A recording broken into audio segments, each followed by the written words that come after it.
Paz do Senhor Jesus, meus irmãos, uma pequena reflexão da parte de Deus para a sua vida. Abacuque capítulo 3, versículo 2. Ouvi, ó Senhor, a tua palavra e a temi. O que a nossa geração está precisando é de ouvir a palavra, é de meditar na palavra, é de temer a palavra de Deus. Muitos estão se perdendo porque estão desprezando a palavra de Deus. E a palavra é primordial em nossas vidas. A palavra, ela é ímpar. A palavra que transforma as nossas vidas. Tem pessoas que vivem iludidas com revelações, com profecias, e despreza a maior profecia e a maior revelação, que é a palavra de Deus. Não que eu seja contra, mas alguns andam para um lado, andam para o outro, atrás de profeta, atrás de revelação, recebem aquela revelação ali, até massageia o ego daquela pessoa por um espaço de tempo, depois volta tudo de novo porque a pessoa não tem substância na palavra. No livro de Romanos, capítulo 10, e verso 17, vai dizer de sorte que a fé, ela vem pelo ouvir a palavra de Deus. Não tem como a sua fé, ela ser estimulada por meio de outras coisas. A sua fé viva, eficiente e eficaz só vai se encontrar na palavra de Deus. Quando a minha fé ela está na palavra, então eu alcancei uma fé perfeita, a qual não vai ser abalada por circunstância nem problemas. Eu posso ser, às vezes, atingido, mas eu não vou desistir, porque eu sei que a palavra me assegura de eu permanecer firme na presença de Deus. Porque eu vou olhar ao consentimento bíblico e ver se os meus pais na fé venceu lutas maiores que eles enfrentaram, eu também posso vencer essa luta, posso vencer essa dificuldade. Os nossos dias atuais são dias tenebrosos, são dias que apontam para a vinda do nosso Senhor Jesus a qualquer momento.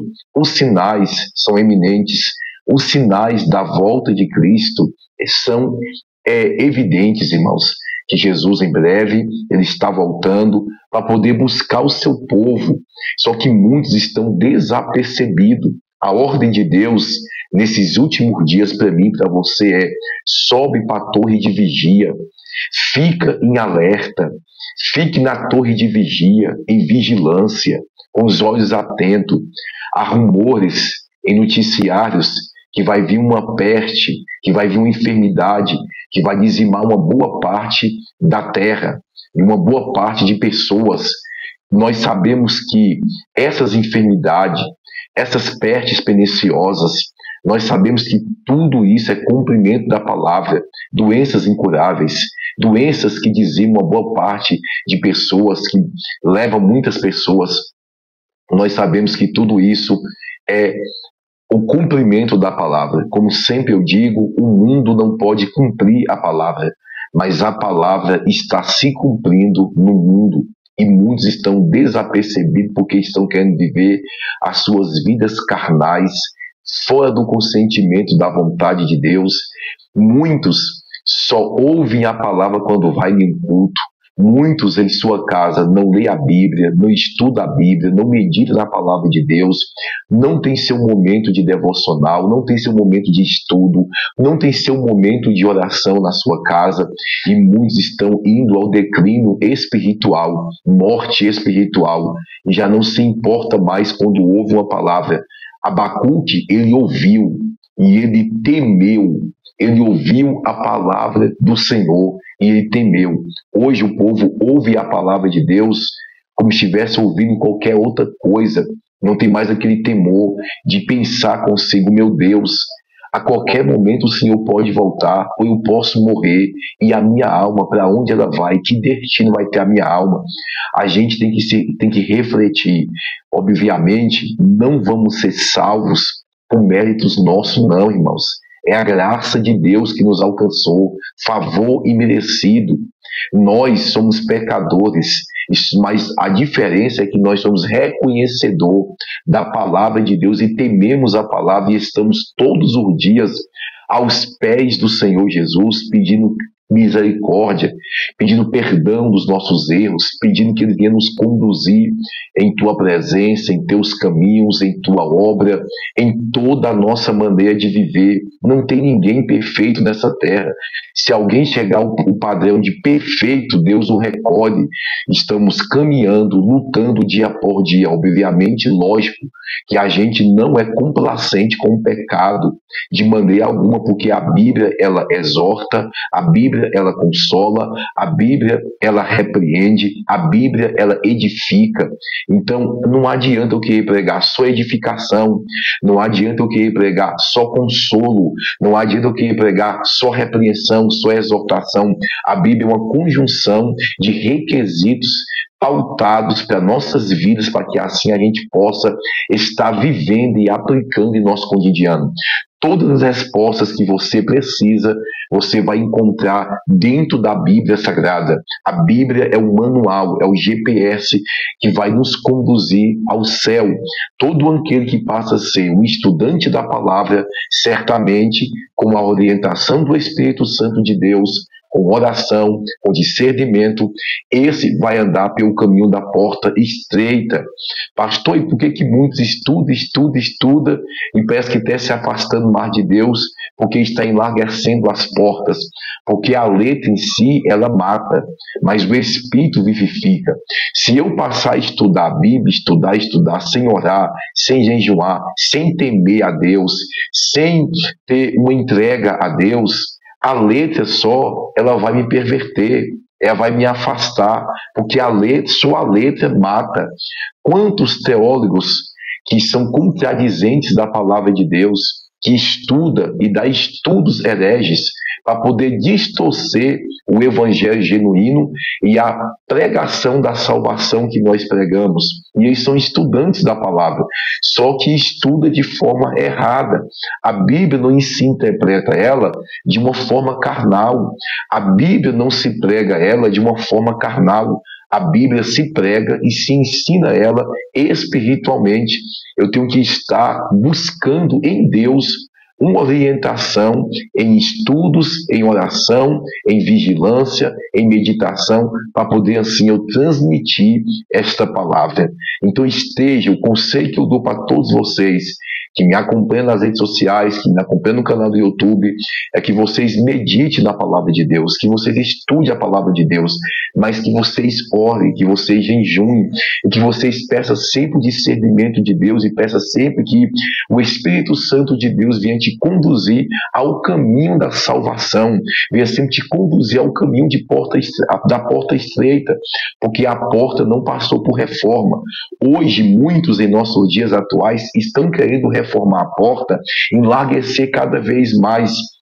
Só que a porta do evangelho cristocêntrico continua sendo estreita, e a qual o próprio Senhor Jesus vai dizer: poucos é que vão passar por essa porta, não são muitos, mas vai dizer a porta larga e espaçosa, muitos vão passar por essa porta da perdição. Está aí a porta larga, pregada, sendo anunciada em muitas denominações. Vem, que não tem nada a ver isso, tem nada a ver aquilo, e nisso muitos têm caído, muitos têm se afastado de Deus, muitos têm se conformado com o evangelho frio, com o evangelho calculista, com o evangelho de oba-oba, com o evangelho que tudo pode, com o evangelho de porta larga. Porventura, os nossos pais na fé que morreu, como Pedro, crucificado de cabeça para baixo, como Tiago, como Paulo, que morreu decapitado, como dentre outros que foi arrastado pelas ruas, sendo amarrados por cordas e arrastados por carroça, por cavalos. Então observe mortes dolorosas por não negar a fé, para poder servir e viver um evangelho genuíno que eles acreditaram que foi dado pelo Senhor Jesus, para hoje estar fazendo com o evangelho o que estão fazendo. E quando a gente prega Bíblia, quando a gente prega exortação, repreensão, consolo, quando nós traz uma junção da palavra, muitos falam que a gente é careta, que é quadrado, porque prega Bíblia. Porque hoje o camarada chega em cima do púlpito e abre um tablet e ali traz um esboço. Já não é mais como antigamente, que as mensagens nasciam nos joelhos, em oração, em meditação na palavra, orando, pedindo a Deus uma palavra para edificar a igreja, e aqui a palavra vinha do céu com poder, com graça, com unção. Hoje, muitos sem oração, sem jejum, sem temor, simplesmente pesquisa no Google, pesquisa nas redes sociais, põe o esboço do lado e ali começa a falar para o povo aquilo que ele puxou em informações. Cadê as mensagens nascidas em horas de joelhos, em tempo para Deus, em se separar para Deus, em dobrar o joelho e falar assim: Deus, me dê uma palavra. Deus, a mensagem do Senhor arder no meu coração, no meio de uma Bíblia que tem 31.173 versículos, um tanto de versículos desse, a gente botar o joelho e falar assim: Deus, me dê uma palavra, e ali Deus queimar uma palavra no nosso coração, a gente estudar aquela palavra, o Espírito de Deus iluminar nossa mente naquele estudo e trazer uma mensagem do céu. Só que hoje a mensagem do céu é uma mensagem simples, porque Jesus pregava simples. Jesus não pregava de uma forma que ia complicar os ouvintes, não. Ele pregava de uma forma que os ouvintes entendiam e todos o recebiam, aceitavam. Mensagem simples, pautada, alicerçada dentro da Bíblia Sagrada. Hoje, quando se prega dessa forma, uma mensagem pautada dentro da Bíblia, para muitos lugares não serve. Para muitos lugares só serve doutores que falam bem, não serve homens que é cheio do Espírito Santo de Deus. Eu fui pregar em um evento grande, e quando chegou nesse evento, já o segundo ano que eu estava pregando nesse evento, em seguida, recentemente, eu ouvi no púlpito alguém quando falou no ouvido do pastor presidente local: mas esse aí de novo. Ou seja, quando ele falou assim, esse aí de novo, eu ouvi o pastor falar com ele bem assim: não é sobre falar bem, não é sobre ter uma boa eloquência, é sobre ter Jesus na vida e ter a vida no altar. Porque hoje muitos estão preocupados em botar homens em cima dos seus altares que falam bem, pode estar com a vida toda lambuzada no pecado, pode estar lá em cima do altar e cheirando cocaína, pode estar lá em cima do altar e mentindo, pode estar lá em cima do altar e em prostituição, em adultério. Mas para muitos o que importa não é isso. Para muitos o que importa é agradar a multidão que está ali ouvindo, é falar bem, é expressar bem. Não é uma palavra pautada, alicerçada dentro das Escrituras Sagradas. Hoje muitos até parou de pregar Bíblia. Hoje muitos são chamados pregadores coaches, que são aqueles que trazem aquela mensagem de incentivo, mensagem de autoajuda. Tá a pessoa morrendo no pecado, necessitado de ouvir uma palavra para poder sair do pecado, para poder alcançar uma libertação genuína, mas está lá a mensagem de autoajuda, está lá a mensagem massageando o ego daquela pessoa. Aí a pessoa está no pecado e vai continuar se sentindo bem vivendo o pecado, porque a mensagem não confronta. E quando você lê esta Bíblia de Gênesis e Apocalipse, você vai ver o Deus confrontando aqueles que viviam na prática do pecado. Eva pecou, vê as consequências. Adão pecou, vê as consequências para não viver no erro. Deus não é complacente com o pecado. Davi adulterou com Betseba, vê as consequências. Sansão pecou, caiu, vê as consequências. Todos na história da Bíblia Sagrada que cometeram pecados, que viveu na praia da iniquidade, foram repreendidos duramente pelo Senhor. Por que que hoje as pessoas que vivem na prática do pecado não querem ser repreendidos? Pecado, todos nós temos sim falhas, mas quando eu falo de pecado, eu falo de iniquidade, eu falo de prática constantemente daquilo que a gente sabe tem que sair fora. Eu não estou falando simplesmente de falhas, porque falhas todos nós temos, erros todos nós temos. Agora, cuidado, A gente erra, porque a Bíblia diz que aquele que fala que não tem pecado já é um pecador. Agora, como é que a pessoa está na prática do adultério, Deus o repreende e não quer sair? Como é que a pessoa está na prática da mentira, do engano, Deus repreende e não quer abandonar a mentira e o engano? Como é que a pessoa vive na prática de comprar e não pagar, de dar calote, enganar os outros, e Deus está mandando sair daqui, a pessoa não quer sair? Então, entenda uma coisa, o pecado não é para que eu venha viver no pecado, é para que eu venha sair do pecado. Deus não é complacente com o pecado, não. Deus não é complacente com o erro, não. Nós erramos, nós pecamos e somos justificados pelo perdão, mas nós temos que deixar as práticas pecaminosas de lado. O Senhor diz para que a mulher adúltera, no livro de João, capítulo 8, dizendo para ela, vai e não peques mais. O Senhor vai dizer, aonde estão os teus acusadores? Aonde estão aqueles que queriam te matar apedrejada? Nenhum, nem eu também te condeno. Mas vai dizer, vai e não peques mais. Ou seja, você foi perdoado, você foi justificado, você foi lavado, você foi remido, mas vai e não peque mais. Deixa o adultério, deixa a mentira, deixa o engano, deixa a prostituição, deixa, não faz mais. Então é isso que Deus requer da gente. É que a gente vive uma vida temente à sua palavra constantemente, todos os dias. Fique com essa palavra em nome de Jesus.